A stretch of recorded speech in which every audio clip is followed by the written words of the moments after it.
Good morning, everybody who's joining. Good morning, or good afternoon, wherever you are joining from. I'm actually currently in Thailand, as some of you may know. But thank you all for joining me if you are joining this morning from the UK, because we've got quite a lot to go through today. First and foremost, the main topic of today's webinar is how one property replaced my salary.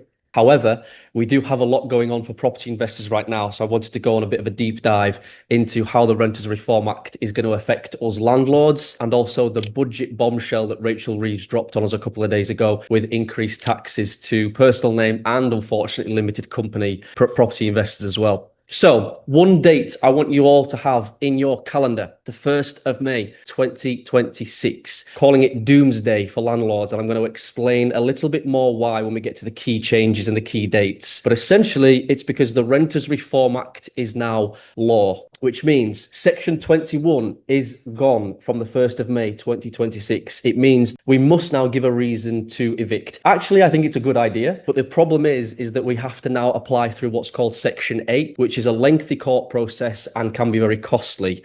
The other changes that is happening with Section 21 means that notices increases. As a landlord perspective, we now have to give 4 months notice instead of 2 months, and there's no evictions within the first 12 months. Things that you can evict for, but you have to prove, is rent arrears, antisocial behaviour, selling the property, or moving back in. Rent increases are also going to be limited now, guys. So that means that we can only increase rents once a year. Landlords must give 2 months. It used to be 1 month, and increases must match the local market rates. So we can't just increase it significantly. It has to be in line with market rate. And tenants can now, as of the 1st of May, they will be able to challenge any rent rises at a tribunal because there's a new landlord ombudsman which is coming into play. We also now have a repairs deadline. Now, this came after the following, unfortunately, the death of Awab Ishak, a young 2-year-old boy who was exposed to black mold. So the government has now brought in a repair deadline for landlords. Emergency hazards must be fixed within 24 hours and damp and mold within 10 days. Bidding wars are banned, so no more rent bidding. Landlords cannot no longer accept offers above the advertised rental price. So if you're advertising a property for £1,000 a month to be rented out, you must accept £1,000 a month. My advice would just be rent a little bit higher, advertise a little bit higher. I'm not sure who picks these pictures. I think my wife, Kush, but essentially fixed terms are gone. So there's no more 12 to 24 month contracts anymore. They will all become periodic rolling contracts, and tenants can leave within 2 months notice. Landlords like us are saying this is going to reduce the stability and the security, which it certainly is. Tenants are saying that it's going to add the flexibility. Apparently, by the way, this landlord property investment model of rolling contracts is actually very popular within Europe, and UK are a little bit behind. So we're now catching up to speed with them. They all have periodic rolling contracts in Europe. Definitely my wife who picks the photographs. Essentially, pets and discrimination. Landlords can't refuse pets unreasonably, and it is now illegal to discriminate against tenants with children or if they are on benefits. The new ombudsman, which I was talking about, so this is going to become mandatory. So every tenant can now escalate complaints to a renting ombudsman, which landlords have to be a part of, even if the landlord refuses to cooperate. And what does this mean? So essentially, the Renters Reform Act, in my opinion, it will not push out the big players like Lloyds Bank, Legal & General, BlackRock, who are buying up all the housing stock. It is going to hit, unfortunately, the smaller landlords who have got a little side hustle, probably owning properties in their own name with 1 or 2 properties the most. HMOs, if you're investing in that strategy like me, one of my favorite strategies, the lower quality properties, they will struggle to rent. I'm always a big, huge advocate of providing good quality refurbishments, tenant comfortability. Those properties will encourage tenants to stay longer, and therefore you will have less void periods when these periodic tenancies come into play. There is also a big shift coming, which is the social housing strategy, which is happening already. I'm getting comments on my social media posts and inboxes. Have you heard of social housing? Social housing or vulnerable housing, those terms are interchangeable. This is nothing new. It's been around for many years, but because this will now be the only strategy that will be able to offer secured fixed-term contracts, because they operate under different rules than the private rental sector, they will be able to give you the guaranteed rental income up to 25 years at market rent. And it's all government backed because it's coming from the DWP, the Department of Work and Pensions from the government. And that type of strategy is on the rise as of the 1st of May when the fixed term contracts end, but social housing can still offer those. So the main changes on the left-hand side, I've I've just touched upon, but the key dates that you need to be aware of, the big one is that 1st of May when the fixed term and the Section 21 ban starts. And then late into 2026, we will start seeing the Property Redress Scheme database and Ombudsman launch, with the Decent Home Standard coming in to be confirmed later on in the year. Dum dum dum, Rachel Reeves, here we go. So I've covered the Renters Reform Act. Now I'm going to cover, unfortunately, the news that we just received from the budget, and it actually has hit personal landlords the most, because it's they now who will have an additional 2 percentage points on top of the income tax band. This doesn't affect your self-employment. That still stays at the 20, 40, 45%. What they've done now is they've kind of created this new threshold for property investors and savers. And essentially, we're now going to be hit with plus 2%. So the basic rate's gone up to 22, higher rate up to 42, and additional rate up to 47%. It now means, again, this is not affecting what Labour governments say that they want to affect, which is the big players like your Lloyds Bank and your BlackRock, because they're all going to be investing in corporations. It's going to be affecting those smaller landlords with 1 or 2 properties in their name, who's now going to be hit even further. And this is on top of Section 24, where you can no longer deduct your mortgage interest as an allowable expense. Your mortgage interest is going to be one of your biggest expenses. And because you can't deduct that, you're going to be paying tax at the top, which means you're going to be paying essentially more tax. So that's a real kicker for smaller landlords, but it does also affect limited company landlords, but only if you're extracting profits from your limited company in the form of the dividend tax. So as we all know, or if you don't know, you will pay your corporation tax at 19% up to profits of £50,000, which is staying the same. And then once you've got all your profits, you can then choose to extract that and you will pay a dividend tax. I actually personally don't take dividends if I don't need to. You have what's called retained earnings, where you can actually keep your profits within your limited company to continually reinvest and buy more to build up that wealth inside that limited company. But if you are looking to extract profits from your limited company, then you will be hit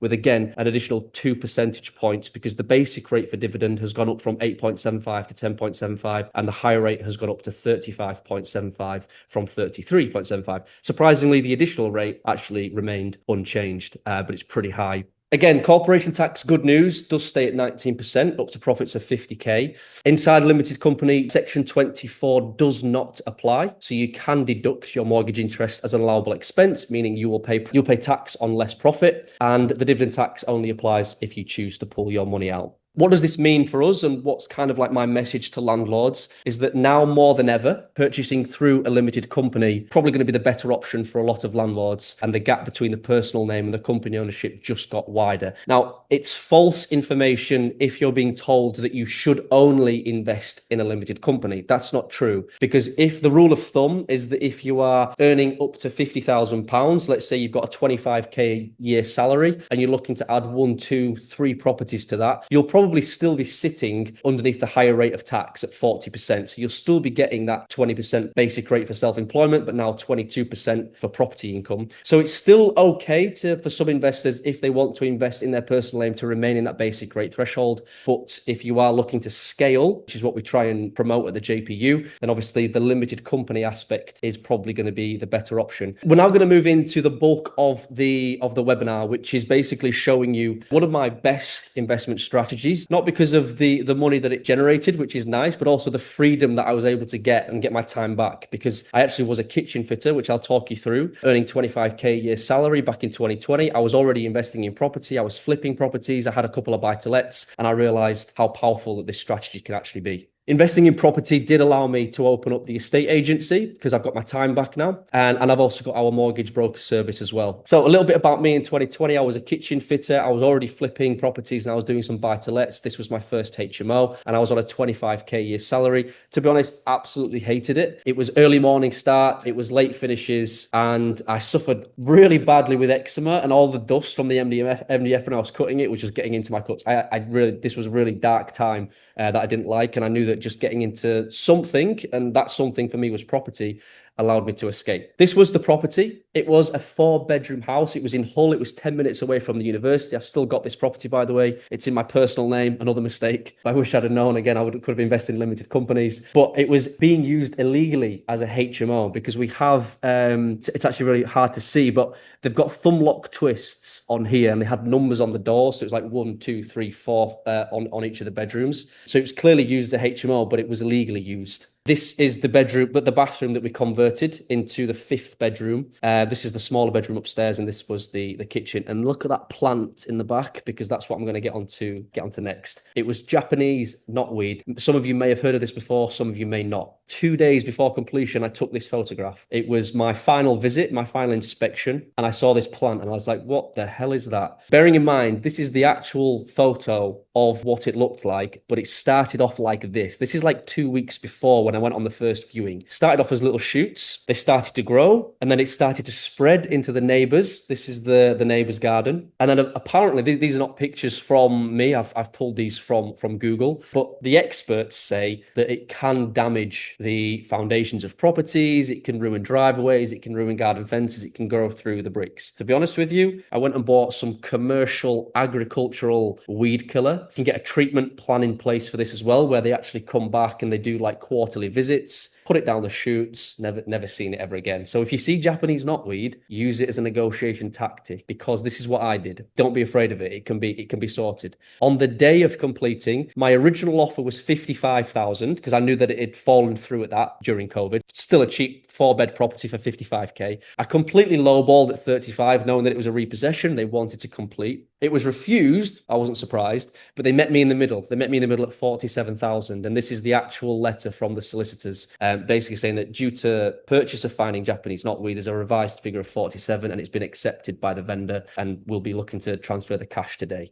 And that was in July 2020. So saved £8,000 because of that plant. And it probably cost me £1,000 with the treatment plan just to keep coming back with a weed killer to get it sorted. So all good news. But that wasn't the only obstacle on this property. A very lucky escape, to be honest, because halfway through the refurbishment, bearing in mind we'd probably put in 4 out of 5 of the en-suites at this point, had a knock on the door, and it was the old planning officer from Hull City Council. And he basically said that I wasn't able to use this as a HMO unless I had planning permission. It was an Article 4 area. And he basically stopped the refurb until I got planning, which was the smart move to do anyway. I'm not recommending you do this. You always should do your research and get planning first before you start your refurbishment. But I was now facing around about £100,000 loss. I'd spent £50,000 on the refurb. There was about 50k uplift in the value of it being a HMO. What happens? The process, you have to go through a very lengthy process of applying for planning permission to get it turned into a HMO. You have to prove things such as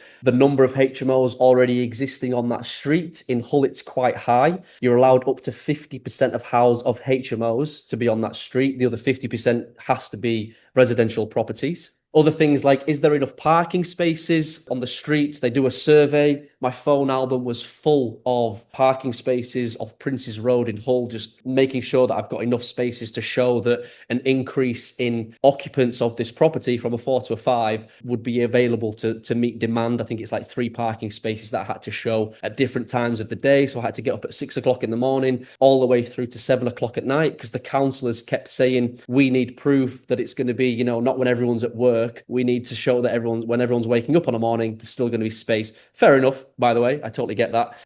Making sure there's enough waste and refuse, making sure you've got the correct room sizes. 6.5 square meters is what it is in Hull, varies from different councils. But essentially, it went to a committee. And that basically means it's so difficult to get HMO planning. Even if your planning application meets all of the checkbox criteria, which is everything I've just discussed before, thresholds, parking spaces, etc., they can still overturn it at a committee. Basically, if you get one bad comment from a neighbour, they can pull it into the committee. All the councillors sit round the table and they discuss your application. It's the most nerve-wracking part. You feel like you're sitting in court. And after my speech, with the skin in my teeth, I got approval. This is me walking through the Hull City Council chambers after getting approval. Very, very lucky. The finished project looks like this. So complete revamp, en suites in every room. This is the communal area with our workspace for students. And this is the income. These are the details that you're probably more interested in, because this is where we rent it out to 5 students, £607 a month, all bills included, giving me a total gross of 36k a year. The expenses, after all expenses, which is my mortgage, gas, electric, water, Wi-Fi, TV license, management, but no council tax because full-time students are exempt, which is great, giving me a total expense of 12k a year, leaving me with a net profit of 24k, which basically replaced my 25k a year salary. And at that point, me and Kushti,